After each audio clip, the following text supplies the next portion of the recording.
நிமிஷம் விட்டு ஓப்பன் பண்ணி பார்த்துடலாம். இப்போ பாருங்கள் தண்ணி ஊறி நான் ஒரு சொட்டு தண்ணி ஊற்றல. தண்ணி ஊற்றிருந்தா என்ன இருக்கும், எல்லா மசாலா பாருங்கள் இப்படி ஒட்டி பிடிச்சிருக்கு. இப்படி நம்ம தண்ணி ஊற்றிட்டோன்னா எல்லா மசாலாவும் எண்ணெயில் வடிஞ்சிடும். இதுக்கு நம்ம போட்டு எடுக்கும் போது அப்படியே வந்து எண்ணெயில் வந்து ஒட்டாது. வச்சாச்சு. ஒரே ஒரு ஸ்பூன் ஆயில் தான் விட்டுருக்கேன். இது எடுத்துகிட்டே அடிச்சிடலாம். ஷாலோ ஃப்ரை மாதிரி பண்ணால் நல்லா டேஸ்ட்டாக வரும். நிறைய எண்ணெய் ஊற்றினா அது எண்ணெய் அப்படியே எல்லாம் பிடிச்சிக்கும். சாப்பிடும் போது ஃபுல்லாக எண்ணெய் தான் வாயில் வரும். எந்த அளவு தோசை கல் கொள்ளுதோ அந்த அளவு அடுக்கி வச்சுட்டேன். மற்ற தால், வெங்காயம், தக்காளி எல்லாம் நல்லா வெந்து வந்துட்டு இன்றைக்கி நம்ம தாளிச்சு விடும் பார்த்திங்களா, அதுதான் மசாலா தால். ஓகேவா? இங்கே ஒரே ஒரு முட்டை வேக வச்சுட்டேன். ஒரு முட்டை தான் இருந்தது. தண்ணி போட்டு வறுத்தா கொஞ்சம் நல்லா சீக்கிரம் வறுப்பட்டுரும். இப்போ நம்ம தாலுமே நல்லா வெந்துட்டு தாளிக்கிறதுக்கு என்ன எடுத்துருக்கேன்னா நிறையா பூண்டு தட்டி வச்சுருக்கேன், கொஞ்சம் கருவேப்பிலை எடுத்துருக்கேன், வெங்காயம் எடுத்துருக்கேன். ஃபைனலாக நம்ம சுக்கா சப்பாத்தியும் பண்ணியாச்சு. சரிங்களா? இந்த தாலுக்கு இந்த சுக்கா சப்பாத்தி ரொம்ப டேஸ்ட்டாக வரும். நம்ம வறுவல் இந்த பாத்திரம் பத்தலை, இன்னும் எக்ஸ்ட்ரா இல்லை இருக்குது. அவ்வளோதாங்க எங்கள் வீட்டு சமையல். Hello friends, back to Bhavani lifestyle. அனைவருக்கும் ஹாப்பி வெரி குட் மார்னிங். என்ன சரிங்கப்பா, எழுந்தாச்சா? கிச்சன் வேலை ஆரம்பிச்சாச்சா? நான் எழுந்தாச்சு, கிச்சன் வேலையை ஆரம்பிச்சாச்சு, தோசையும் ஊற்ற ஆரம்பிச்சாச்சு. இன்னைக்கு எங்கள் வீட்டுக்காருக்கு முருவல் தோசை வேணுமா, பேப்பர் தோசை வேணுமா? பேப்பர் தோசை ஊற்றிருக்கேன். தடி தோசைனா 2 ஊற்றணுமா, கையில் கொடுத்துமான்னு இருக்கும். இந்த பேப்பர் தோசைன்னு சொல்லும் போது கேஸ் பக்கத்துலேயே நின்று அதை சிம்மில் வச்சு முருன்னு ஊற்றி எடுக்கிறதுக்கு டைம் நல்லாவே எடுக்குது. ஆனால் என்ன செய்ய, அவர் இன்றைக்கி பேப்பர் தோசை இல்லாமல் வேறு தோசை பண்ணனா பார்த்துக்கோ அப்படின்னு சொல்லிட்டாரு. அதுக்காக நானும் பொறுமையாக பேப்பர் தோசை ஊற்ற ஆரம்பிச்சிட்டேன். பேப்பர் தோசை பண்ணுறதுனால பொறுமை வேணும். ஒரு கரண்டி மாவை ஊற்றிட்டு நல்லா முடிஞ்ச அளவுக்கு அதை உருட்டிடலாம். பேப்பர் தோசை வந்து சூடாக சாப்பிட்டா நல்லாயிருக்கும். ஆறிட்டுனா ரொம்ப தொண்டையில் குத்துற மாதிரி இருக்கும். பேப்பர் தோசை தான் வேணுமா, ஆனால் எண்ணெய் வந்து லேசாக ஊற்றணுமா, அதுக்காக லேசாக திறக்க விட்டுடலாம். இப்போ நம்ம காக்கா வந்துட்டாரு. அவருக்கு கொஞ்சோண்டு சீவலை வச்சாச்சு, கொஞ்சமாக தண்ணியை வச்சாச்சு. தோசைக்கு எங்கள் வீட்டில் சைட் டிஷ்ஷுன்னு பார்த்துடலாமா? புதினா சட்னி, பருப்பு பொடி, எள்ளு பொடி. வாங்க எல்லோரும் அன்பாக சாப்பிட்லாம். சாப்பாடு முடிஞ்சிட்டு இப்போ மத்தியானம் சாப்பாடு பார்த்துடலாமா? இப்போ நம்ம உலை கொதிச்சுட்டு இப்போ அரிசியை களைஞ்சி போட்டுடலாம். எப்போவுமே மோஸ்ட்லி நாங்கள் பாஸ்மதி ரைஸ் துக்கடா நார்மல் சாப்பாடுக்கு நான்வெஜ் எதுவும் பண்ணால் அதுக்கு வந்து முழு பாஸ்மதி ரைஸ் எடுப்போம். இப்படி ஊற வச்சுட்டு உலையை கொதிக்க வச்சுட்டு அரிசி போடும் போது ஒன்றோட ஒன்று ஒட்டுறது இல்லை. ஒன்று ப்ளஸ் இப்படி ஊறிட்டுனா அரிசி நல்லா பொலன்னு வருது. அதனால் எப்போவுமே நான் இப்படி தான் வடிப்பேன். இப்போ நம்ம ஊர்லலாம் புழுங்கரிசி வடிக்காங்க பார்த்தீங்களா, அது எவ்வளோ வெந்தாலும் குழையிறது இல்லை. இது வந்து பச்சரிசி. நாங்கள் புழுங்கரிசி சாப்பிட்டா அது என்னன்னு தெரியல, ஒத்துக்க மாட்டேங்குது. பச்சரிசியே சாப்பிட்டு பழகிட்டு அதுதான் டேஸ்ட்டாகவும் தெரியுது. நீங்கள் எந்த அரிசி சாப்பிடுன்னு சொல்லுங்கள். இது வந்து பாஸ்மதி துக்குடா. 1 கிலோ 60 ரூபா. ஆனால் நல்லா வெந்த பின்னா நல்லா பெரிய ரைஸாக வருது. ஆனால் துக்குடா தான். துக்குடானா உடஞ்ச அரிசின்னு சொல்லலாம். அது ஒரே ஒரு சொட்டு ஆயில் ஊற்றிக்கலாம். நல்லா ஒன்றோட ஒன்று ஒட்டாமல் வரும். எப்போவுமே ஒன்றோட ஒன்று ஒட்டால் தான் வரும். இருந்தாலும் எனக்கு இப்படி பொலன்னு வரும் ஆசைப்படுவேன். கொஞ்சம் உப்பு. பாஸ்மதி ரைஸ் பின்ன பச்சை ரைஸ் அரிசி பார்த்திங்களா, டக்குன்னு நம்ம கவனிக்கலைன்னா லேசாக குழஞ்ச மாதிரி ஆயிரும். அதனால் இப்படி போட்டு நம்ம 3/4 வேக்காடில் வடித்து தம்மில் போட்டால் அரிசி அப்படியே பொலன்னு வேகும்.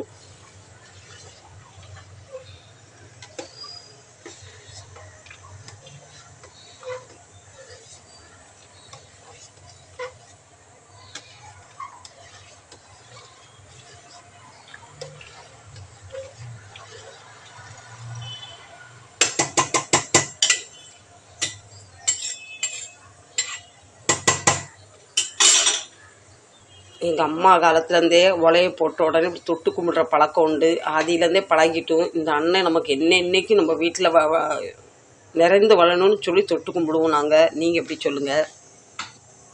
போட்டு 10 நிமிஷம் நல்லா வெந்துட்டு நம்ம 3/4 வேக்காடு ஆகிட்டு இந்த ஸ்டேஜில் வடித்து நம்ம தம் போட்டால் சரியாகும். இது நல்லா அப்படி உடச்சி விட்டுட்டு ஒரு 2 நிமிஷம் தம்மில் போட்டுட்டுனா சோறு அப்படியே விதையாக ஒன்று கிடச்சிரும். இன்னும் கொஞ்சம் வேகட்டும் விட்டால் கண்டிப்பாக குழையிற சான்ஸ் உண்டு. சாப்பாடு குழந்தை யாரும் பிடிக்கிறதில்ல. தம்மில் போட்டாச்சு. மசாலா தால் பண்ண போகிறேன். மசாலா தாலுக்கு 2 பருப்பு எடுத்துக்கிட்டா ரொம்ப டேஸ்ட்டாக இருக்கும். நான் வந்து துவரம் பருப்பும் மைசூர் பருப்பும் எடுத்துருக்கேன். 2-3 தால் கலந்துக்கிட்டால் அந்த தால் ரொம்ப டேஸ்ட்டாக வரும். தக்காளி பெரிய சைஸ் 2, பெரிய சைஸ் வெங்காயம், பூண்டு, பச்சை மிளகா, கொஞ்சம் கருவேப்பிலை இதில் ஆட் பண்ணிக்கலாம். தேவையான உப்பு, காரத்துக்கு ஏற்ற மிளகாத்தூள், தனியா பவுடர், மஞ்சத்தூள், கொஞ்சமாக ஜீரா பவுடர், சாம்பார் மசாலா இதை நல்லா இப்போ மிக்ஸ் பண்ணி விட்டுக்கலாம். ஒரு பிஞ்ச் காயப்பொடி சேர்த்துக்கலாம். இப்போ 2 விசில் வந்த போதும் சூப்பராக வெந்துடும். மசாலாலாம் நம்ம தாளிக்கும் போது செலவு போல் மசாலா சேர்க்கணும். அப்போ தான் மசாலா தாலோட ஃப்ளேவர் வரும், ஹோட்டல் ஸ்டைலில் வரும். அதை நம்ம ஃபைனலாக சேர்த்துக்கலாம். சரிங்களா? அது வேறு பெருசாக ஒன்றும் இல்லை. நம்ம வீட்டில் இப்போ நம்ம சேர்த்த மசாலா தான். அதை லாஸ்ட்டில் எண்ணெயில் சேர்த்து கொட்டும் போது நல்லா கலர்ஃபுல்லாகவும் டேஸ்ட்டாகவும் வரும். இந்த வாழைக்காய் பார்த்துக்கோங்க, மும்பை வாழைக்காய் இல்லை. இப்போ நான் ஊருக்கு போயிட்டு வந்தேன் பார்த்தீங்களா, எங்கள் கொழுந்தார் ஒய்ஃப் கொடுத்தாங்க. கொண்டாந்து நான் ஃப்ரிட்ஜில் போட்டேன். இன்றைக்கி இது ஒரு வறுவல் பண்ணிடலாம். எங்கள் கொழுந்தார் ஒய்ஃப் எல்லாம் வீடியோ பார்ப்பாங்க. பார்த்துட்டு அவங்க ரொம்ப ஹாப்பியாகிடுவாங்க. நான் கொடுத்தது எங்கள் அக்கா வேஸ்ட் பண்ணாமல் வீட்டில் கொண்டு போய் இதை சிப்ஸ் போட்டிருக்காங்கன்னு. இது வந்து இப்போ இந்த நம்ம மசாலா தாலுக்கு சோறு கூட தொட்டு சாப்பிட்றது தான் செய்ய போகிறேன். வறுவலுக்கு இப்படி இந்த மாதிரி வெட்டிட்டேன். இதில் நம்ம கொஞ்சம் மசாலா ஆட் பண்ணிக்கலாம். வாழைக்காயில் கட்டிக்கலாம். சுவைக்கு ஏற்ற உப்பு, வீட்டில் ரெடி பண்ண சில்லி பொடி, இது இன்னும் கொஞ்சம் போட்டிருக்கலாம். என்கிட்ட வெறும் இதுக்கு 1.5 ஸ்பூன் தான் இருந்தது. பரவாயில்ல, காலி ஆகிட்டு அடுத்து டேக்ஸ் அரைச்சிக்கலாம். கொஞ்சமாக சாம்பார் பொடி போட்டால் இதில் நிறைய பருப்பு வச்சுருக்கிற பார்த்திங்கன்னா நல்லா முருவலாக வரும் காரத்துக்கும். இது நல்லா மிளகு ஜீரெல்லாம் போட்டு அரைச்சனால நம்ம வாழைக்காய் நல்லா வந்து டேஸ்ட்டாக வரும். கொஞ்சமாக பெப்பர் எதுக்கு சேர்த்தா நல்லா காரசாரமாக இருக்கும். கொஞ்சம் மஞ்சத்தூள், 1/2 ஸ்பூன் மிளகாத்தூள், ஜீரகப்பொடி, கொஞ்சமாக கரம் மசாலா இதை நல்லா மிக்ஸ் பண்ணிவிட்டு குலுக்கி விட்டால் எல்லா பக்கமே மசாலா நல்லா ஆட் ஆகும். இதில் நம்ம அவசரப்பட்டு இப்போ ட்ரையாக இருக்குன்னு தண்ணி ஆட் பண்ணிடக்கூடாது. உப்பு போட்டிருக்கோம் பார்த்திங்களா, அப்படின்னா வந்து தண்ணி விட்ட மாதிரி ஆயிரும். இப்போ மசாலா எதுவுமே வாழைக்காய் பிடிக்காது. இப்படியே நம்ம ஒரு 10 நிமிஷம் மூடி வச்சுட்டோன்னா அந்த உப்பு போட்டதுக்கும் அந்த மசாலான்னு தண்ணி விடுறதும் கரெக்டாக இருக்கும். தண்ணி கொறி ஊற்றிட்டோன்னா வறுக்கும் போத மசாலா எதுவுமே அதை பிடிக்காது. எண்ணெயோட எல்லா மசாலாவும் ஓடிடும். இப்போ ஒரு 10 நிமிஷம் இதை மூடி போட்டு வச்சிடலாம். வறுவலுக்கு நிமிஷம் விட்டு ஓப்பன் பண்ணி பார்த்துடலாம். இப்போ பாருங்கள், தண்ணி ஊறி நான் ஒரு சொட்டு தண்ணி ஊற்றலை. தண்ணி ஊற்றிருந்தா என்ன இருக்கும், எல்லா மசாலாவும் பாருங்கள் இப்படி ஊட்டி பிடிச்சிருக்கு. இப்படி நம்ம தண்ணி ஊற்றிட்டோன்னா எல்லா மசாலாவும் எண்ணெயில் வடிஞ்சிடும். இதுக்கு நம்ம போட்டு எடுக்கும் போது அப்படியே வந்து எண்ணெயில் வந்து ஒட்டாது. வச்சாச்சு. ஒரே ஒரு ஸ்பூன் ஆயில் தான் விட்டுருக்கேன். இது எடுத்துகிட்டே அடிச்சிடலாம். ஷாலோ ஃப்ரை மாதிரி பண்ணால் நல்லா டேஸ்ட்டாக வரும். நிறைய எண்ணெய் ஊற்றினா அது எண்ணெய் அப்படியே எல்லாம் பிடிச்சிக்கும். சாப்பிடும் போது ஃபுல்லாக எண்ணெய் தான் வாயில் வரும். எந்த அளவு தோசை கல் கொள்ளுதோ அந்த அளவு அடுக்கி வச்சுட்டேன். மத்தி போட்டு வறுத்தா கொஞ்சம் நல்லா சீக்கிரம் வறுப்பட்டுரும். இப்போ நம்ம தாலுமே நல்லா வெந்துட்டு தாளிக்கிறதுக்கு என்ன எடுத்துருக்கேன்னா நிறைய பூண்டு தட்டி வச்சுருக்கேன், கொஞ்சம் கருவேப்பிலை எடுத்துருக்கேன், வெங்காயம் எடுத்துருக்கேன். தால், வெங்காயம், தக்காளி எல்லாம் நல்லா வந்துட்டு இன்றைக்கி நம்ம தாளிச்சு விடும் பார்த்திங்களா, அதுதான் மசாலா தால். ஓகேவா? இங்கே ஒரே ஒரு முட்டை வேக வச்சுட்டேன். ஒரு முட்டை தான் இருந்தது. அது மாற்றி போட்டுக்கலாம். இப்படி இந்த மாதிரி ஒரு பக்கா கூட வச்சு மாற்றி போட்டால் நல்லா சீக்கிரம் மாற்றி போட்டலாம். கரண்டியெல்லாம் மாற்றும் போது உருண்டு போடுவோம். நல்லா மீன் வறுவல் மாதிரி நல்லா டேஸ்ட்டாக இருக்கும். ஆக்சுவலி இதில் கொஞ்சம் நம்ம வந்து லெமன் ஊற்றியிருந்தால் ரொம்ப டேஸ்ட்டாக வந்திருக்கும். லெமன் இல்லை, அதனால் கொஞ்சம் ஆம்ச்சூர் போட்டுருக்கலாம். ஆம்ச்சூர் போட மறந்துட்டேன். இப்போ மசாலா தால் தாளிக்கிறதுக்கு கடுகு, 4 வெந்தயம், சின்ன ஜீரகம், வெங்காயம், பூண்டு, கருவேப்பிலை.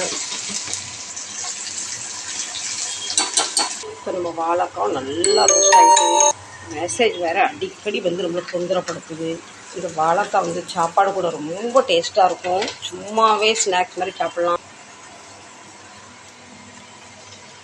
வாழைக்காய் வறுவலுக்கு ரொம்ப ஆயில் வந்து இழுக்காது. 1 ஸ்பூன் ஆயில் தான் ஊற்றிருந்தேன். இவ்வளோ வறுத்துட்டேன். இப்போ மீதியும் சேர்த்துக்கலாம்.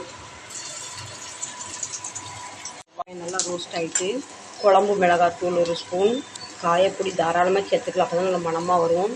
நல்லா பூண்டு மணமாக இருக்குது. நம்ம இதில் போட்டிருக்க மசாலா நல்லா மணமாக இருக்குது. இந்த மசாலாவை நல்லா இதில் போய் ரோஸ்ட் பண்ணிவிட்டு தேவையான 1 கிளாஸ் தண்ணி தாளித்து 1 கிளாஸ் தண்ணி தூள் நல்லா கொதி வந்துட்டு அப்புறத்து பருப்பில் எடுத்து ஊற்றிக்கலாம். இது சப்பாத்திக்கு ரொம்ப நல்லாயிருக்கும். ரைஸ்க்கு அதை விட நல்லாயிருக்கும். சூடு சாதத்தில் 1 ஸ்பூன் நெய் ஊற்றி நம்ம சாப்பிட்டோன்னா அவ்வளோ டேஸ்ட்டாக இருக்கும். நான் சப்பாத்திக்கும் ரைஸ்க்கும் சேர்ந்து பண்ணியிருக்கேன். இப்படி வந்துருக்க இதுதான் மசாலா தால் ரெடி. ஃபைனலாக கொஞ்சம் மல்லிக்கீரை தூவிடலாம். இப்போ அப்படியே நம்ம மூடி வச்சிடலாம் 10 நிமிஷம். ஃபைனலாக சப்பாத்தியும் போட்டுடலாம். ஃபைனலாக நம்ம சுக்கா சப்பாத்தியும் பண்ணியாச்சு. சரிங்களா? இந்த தாலுக்கு இந்த சுக்கா சப்பாத்தி ரொம்ப டேஸ்ட்டாக வரும். நம்ம வறுவல் இந்த பாத்திரம் பத்தலை, இன்னும் எக்ஸ்ட்ரா இல்லை இருக்குது. அவ்வளோதாங்க எங்கள் வீட்டு சமையல். ஹலோ ஃப்ரெண்ட்ஸ், நல்லா இருக்கீங்களா? அவ்வளோதாங்க, ஃபைனலாக வேத்து பூத்து இந்த வெக்கையில் நின்று நம்ம சமையல் பண்ணியாச்சு. சரிங்களா? சிம்பிளாக பண்ணாலும் ஹெல்த்தியான சாப்பாடு. எங்கள் திருநெல்வேலிருந்து எங்கள் கொழுந்தனார் ஒய்ஃப் கொடுத்து விட்ட வாழைக்காய் வைக்கா வேஸ்ட் பண்ணாதீங்கக்கா, பழுத்துட்டா அப்படியே சாப்பிடுங்க, பழுக்கலைன்னா ஏதாவது ஃப்ரை பண்ணி சாப்பிடுங்க, குழம்பு வச்சு சாப்பிடுங்கன்னு சொன்னாங்க. அவங்க கொடுத்த மாதிரியே நான் வேஸ்ட் பண்ணாமல் அப்படியே நான் சமையல் பண்ணிட்டேன். புஷ்பா நீ கொடுத்த வாழைக்காய் நான் வேஸ்ட் பண்ணல, வறுவல் பண்ணியாச்சு. இந்த பதிவு எங்கேயாவது உங்களுக்கு பிடிச்சிருந்ததுன்னா சிம்பிளாக இருக்கிறத வச்சு நம்ம சமையல் எப்படி பண்ணலாம் அந்த மாதிரி நான் பண்ணிட்டேன். ஒரு தடவை கண்டிப்பாக நீங்களும் இந்த மசாலா தால் ஃப்ரை பண்ணுங்கள். ரைஸ்க்குமே நல்லாயிருக்கும், தோசைக்கும் நல்லாயிருக்கும், சப்பாத்திக்கும் நல்லாயிருக்கும். சரிங்களா? இந்த பதிவை இதோட முடிக்கிறேன். இந்த பதிவு பிடிச்சிருங்க, சின்ன லைக் தாங்க. மாதிரி நீங்கள் எந்த ஊர்லேருந்து பார்க்குறீங்க கண்டிப்பாக எனக்கு ஃபீட்பேக் தாங்க. சரிங்களா? இந்த லவ்வோடையும் இந்த ஸ்டவ்வோடையும் இந்த பதிவை இதோட முடிக்கிறேன். மீண்டும் ஒரு நல்ல பதிவு சரிங்க. Tata bye bye, love. உங்கள் வீட்டில் என்ன சாப்பாடு கண்டிப்பாக சொல்லுங்க. Bye, love you. மீண்டும் ஒரு நல்ல பதிவு செஞ்சுக்கிறேன். டட்டா.